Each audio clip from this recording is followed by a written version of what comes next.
স্বাগতম applied agro চ্যানেলে।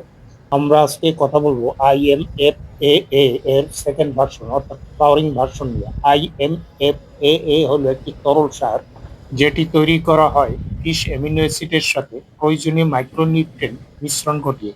ফুল আসছে কিন্তু ঝরে যাচ্ছে, পরাগায়ন ঠিক হচ্ছে না, তাহলে আজকের এই IMFAA ফ্লাওয়ারিং স্টেজ ফর্মুলাটা আপনার জন্য খুবই গুরুত্বপূর্ণ। ফ্লাওয়ারিং স্টেজের সমস্যা: ফুলের সময় গাছ সবচেয়ে সেনসিটিভ থাকে। এই সময় সামান্য পুষ্টির ঘাটতিতেই ফুল ঝরে যায়, পরাগায়ন ব্যাহত হয়, ফল ধরার হার কমে যায়। এখানে সবচেয়ে দরকার ব্রোন, জিঙ্ক, অ্যামিনো অ্যাসিড এবং হালকা এনার্জি সাপোর্ট।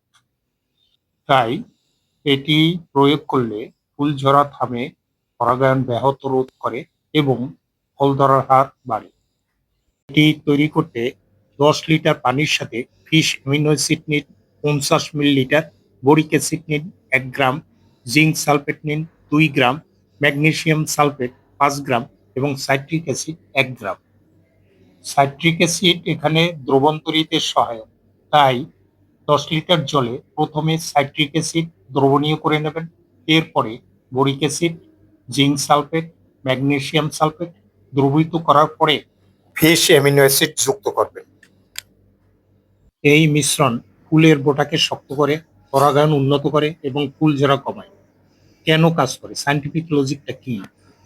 এখানে ফিশ অ্যামিনো অ্যাসিড ফুলের কোষ শক্তিশালী করে, বোরন ফুলের টিউব গ্রোথ বাড়ায়, জিঙ্ক হরমোন ব্যালেন্স ঠিক রাখে, ম্যাগনেসিয়াম ফুলের এনার্জি সাপোর্ট দেয়। এভাবেই ফলন বৃদ্ধির ভিত্তি এখানেই তৈরি হয়। আর আপনাদের এর ব্যবহার বিধি সম্পর্কে বলবো। ফোলিয়ার স্প্রেটি সকালে 7টা থেকে 9টার ভিতরে স্প্রে করবেন। ফুল আসার শুরুতে 7 দিন পর আরেকবার, ফুল খোলা অবস্থায় অর্থাৎ দুপুরে কখনো স্প্রে করবেন না। এছাড়া বায়ু প্রবাহ থাকলে সেদিন স্প্রে করবেন না। পরিশেষে বলবো, সঠিক পুষ্টি মানেই ফুল ধরে রাখা। পরবর্তী ভিডিওতে আমি আপনাদের IMFAA এর ফ্রুটিং স্টেজের ফর্মুলা নিয়ে কথা বলবো। ধন্যবাদ সবাইকে, ভালো থাকবেন, সুস্থ থাকবেন।